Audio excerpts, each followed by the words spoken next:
Силно е и инспиративно. Председателката Гордана Силјановска-Давкова е подготвена на средба и со бугарскиот премиер Росен Желјасков на самитот во НАТО во Хаг, откако од Софија стигна информација дека Бугарија решила таа во Хаг да биде представена на премиерско ниво. Од кабинетот на председателката за Телма информираат дека во принцип Силјановска-Давкова е подготвена на средба со сите и во секоја прилика. На прашањето на Телма дали таа би прифатила разговори на ниво председател премиер, од кабинетот одговорија со да. Ако има подготвеност од Желјасков, председателката ќе се сретне и со него и со секого, за да ги изложи македонските аргументи. Ова е принципиелна позиција, што важи и за Хаг. Истиот став на председателката го дели премиерот Христијан Мицкоски, кој најави дека ќе разговара со Силјановска-Давкова за тоа дека доколку има било каква иницијатива на ниво премиер со председател во Хаг, Македонија да го прифати и тоа. Без разлика што не сум јас таму и тоа треба да го прифатиме, тоа е мојот став.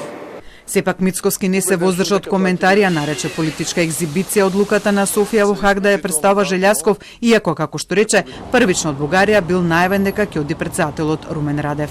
Председателот на Европскиот совет даде предлог. Ние го прифативме тој предлог. Одма, веднаш без дилема да се седне помеѓу двајцата председатели, фасилитирано од страна на Европската унија за време на настан во кој што сме рамноправни, едните и другите.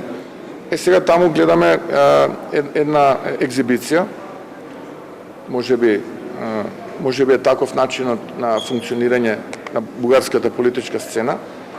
Во Вашингтон, на самитот во Вашингтон, присутен беше премиерот, каде што бев јас присутен. Логично е да ротираат председателот и премиерот, барем таква е праксата. Инаку до денес нема потврда од Бугарија дали ќе ја прифати иницијативата на председателот на Европскиот совет Антонио Кошта за средба меѓу македонската и бугарската делегација во Хаг за надминување на билатералниот спор и откочување на македонските евроинтеграции.